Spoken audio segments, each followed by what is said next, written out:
This is the condensing unit. That's most of the cooling, not all of the cooling system, but most of the cooling system. When people think of the condensing unit, they think that's the air conditioner. And that's partly true. Partly true. This is the electric service disconnect to the condensing unit, and it should be sealed around 3 sides to help prevent moisture infiltration into the walls. And we can see that it was laced up as wired pretty good.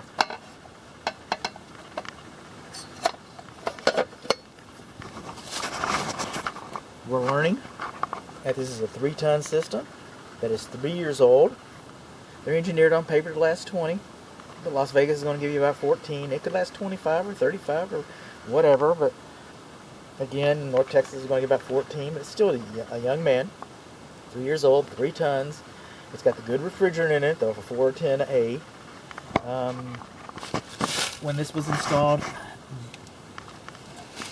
whenever this was installed, this was supposed to be insulated, and it's supposed to be insulated with a different type of insulation than most people think of. When this was installed, these Schrader valve caps, refrigerant service ports, should have been anti-theft.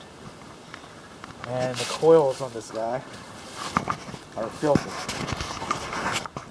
Filthy. I don't know if you can see in there. That's cracked. Cracked and quine mine. Want to know?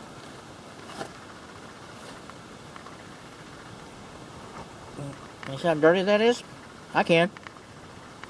So what did we learn?